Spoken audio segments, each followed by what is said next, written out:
देखिए, जगदीशपुर का सबसे बड़ा समस्या ये है कि वहाँ पर जो भी नेता आए, केवल उन्होंने अपना भाषण दे करके और जुमलेबाजी करके वहाँ से लौट गए। जो कहा वो किया नहीं।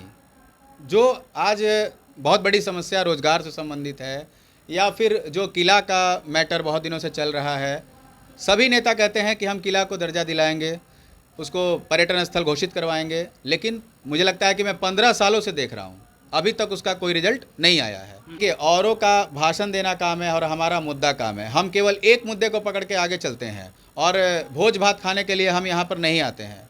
हमारा मकसद है कि हमारा जो विधानसभा है वो सबसे अलग हो, हमारे विधानसभा में जो कमियां हैं उसको पूरी की जाए, जो 70 वर्षों से हम लोग झेल रहे हैं उसको ख़त्म की जाए। मेरा मकसद ये है।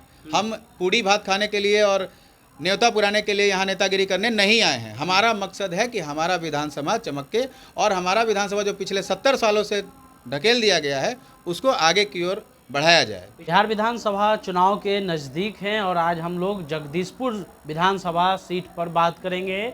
और जगदीशपुर जो है वो आरा में पड़ता है। आपको कहा जाए तो जगदीशपुर आरा के शहरी क्षेत्र से ज़्यादा दूर नहीं है, लेकिन आज भी वो विकास से काफ़ी दूर है। हमारे साथ नीरज जी हैं, राष्ट्रीय जनता दल से जुड़े हुए हैं और लगातार जगदीशपुर में इनका क्षेत्र भ्रमण रहता है। पिछले दिनों जो सबसे बड़ी घटना हुई थी उसमें भी नीरज जी ने बढ़ चढ़ कर हिस्सा लिया था और जो पीड़ित हैं उनके साथ आपका संबंध रहा है। क्या समस्या है जगदीशपुर की और क्यों आप जा रहे हैं जगदीशपुर? देखिए, जगदीशपुर का सबसे बड़ा समस्या ये है कि वहाँ पर जो भी नेता आए, केवल उन्होंने अपना भाषण दे करके और जुमलेबाजी करके वहाँ से लौट गए। जो कहा वो किया नहीं।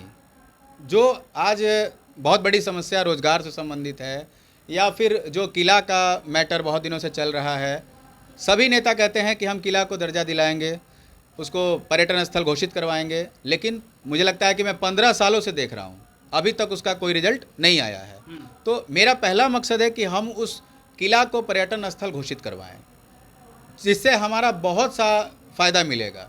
सबसे पहला तो कि हमको रोज़गार मिलेगा।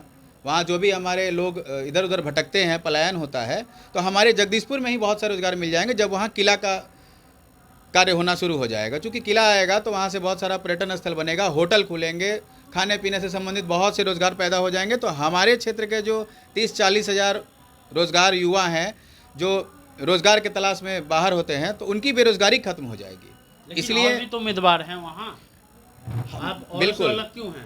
देखिए, औरों का भाषण देना काम है और हमारा मुद्दा काम है। हम केवल एक मुद्दे को पकड़ के आगे चलते हैं और भोज भात खाने के लिए हम यहाँ पर नहीं आते हैं। हमारा मकसद है कि हमारा जो विधानसभा है वो सबसे अलग हो, हमारे विधानसभा में जो कमियां हैं उसको पूरी की जाए, जो 70 वर्षों से हम लोग झेल रहे हैं उसको ख़त्म की जाए। मेरा मकसद ये है। हम पूड़ी भात खाने के लिए और न्योता पुराने के लिए यहाँ नेतागिरी करने नहीं आए हैं। हमारा मकसद है कि हमारा विधानसभा चमके और हमारा विधानसभा जो पिछले 70 सालों से ढकेल दिया गया है उसको आगे की ओर बढ़ाया जाए। पिछले दिनों एक घटना हुई थी आपके क्षेत्र में, वहाँ भी आपकी जो है काफ़ी जो है एक तरह से कहा जाए कि उपस्थिति देखी गई थी। देखिए, हमारे विधानसभा में कोई भी काम होता है, किसी प्रकार का सुख दुख में हम इमीडिएट वहाँ रहते हैं। रीज़न ये नहीं है कि हमको वहाँ पे बैठ करके नेतागिरी करना है। रीज़न ये है कि वहाँ के लोगों से, चूँकि मेरा घर है, मेरा गांव है, तो एक आपसी संबंध बना हुआ है, एक जुड़ाव है सबसे हमारा, इसलिए हम वहाँ जाते हैं और हमें भी लोग याद करते हैं, हम भी उन्हें याद करते हैं। लेकिन लोग कहेंगे कि देखिए चुनाव आए तो बहुत सारे लोग जो हैं वो क्षेत्र की समस्या पर बात कर रहे थे। 5 साल कहाँ थे? हम 5 साल कहाँ, हम नए थोड़ी आए हैं।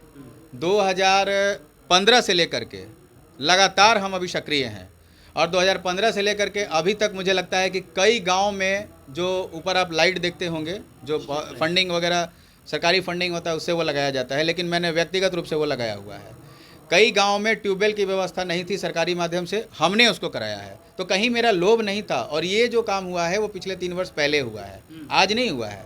तो जाहिर सी बात है कि हमारे जनता के लिए कोई जब नहीं आएगा तो अपने ही गांव समाज के लड़के को तो उठाना पड़ेगा आवाज़ ना, और ये आवाज़ बन करके हम आना चाहते हैं। इसमें मेरा कोई अलग लोभ नहीं है। लेकिन आप आरजेडी से जुड़े हुए हैं, टिकट का बंटवारा नेता करते हैं, तो कैसे इसको आप देखते हैं? क्योंकि टिकट तो अंततः लालू जी ही देंगे। देखिए, माननीय तेजस्वी जी ने 2020 के इलेक्शन में मुझे आश्वासन भी दिया था, यहाँ तक कि मैं आगे भी था टिकट की रेस में, लेकिन कुछ कमियां रही होंगी मेरी वजह से या किसी भी वजह से, जिससे हमको टिकट नहीं दे पाए थे पार्टी ने। लेकिन मुझे पूरा उम्मीद है कि हमारे नेता का जो सोच है, युवा के प्रति जो उनका झुकाव है, और इसलिए भी है चूँकि आज के ज़माने में आप देख रहे हैं युवा लोग ही सब बहुत सारा चीज़ों को समझ रहे हैं और इमीडिएट एक्शन से वो काम करते हैं। तो युवाओं की भागीदारी हमारे नेता ने तय की हुई है और इसी उम्मीद से हम भी आ गए हैं कि हमारे नेता हमें एक बार मौका ज़रूर देंगे। लेकिन हम आपका वो काम भी देखना चाहेंगे जो आप बात कर रहे हैं, चाहे वो लाइट की हो या ट्यूबवेल की हो, चाहे वो बोरिंग वगैरह की हो, वो हम क्षेत्र पर भी जाकर के देखना चाहेंगे। मैं आपको 100% आश्वस्त करता हूं कि आप क्षेत्र में जाएं, हमारे 3600 पंचायत में आप किसी भी गांव में हमारा नाम लें और हमारा काम की परिभाषा पूछें तो वो क्लियर बता देंगे। हमारे यहाँ विकास की परिभाषा जो है वो डिफरेंट टाइप का है, और वो डिफरेंट टाइप का केवल हमारे ही साथ नहीं है, हमारे जो वहाँ लोग हैं वो भी हमको सपोर्ट करते हैं। चलिए, तो नीरज जी हैं, जगदीशपुर विधानसभा क्षेत्र से आते हैं, उनका ये जन्मभूमि भी है, गांव भी है, और इनका कहना है 36 पंचायत जाइए, अगर कोई नीरज का नाम नहीं लेगा तो हमको बताइएगा, हम लोग काम कर रहे हैं, हमारा काम राजनीति तो है ही, लेकिन समाज सेवा भी 5 सालों से कर रहे हैं। नेता का काम है, हमको चुनेंगे या नहीं चुनेंगे, लेकिन हम ग्राउंड पर मजबूत हैं। आप द इंटरव्यू इंडिया देख रहे थे।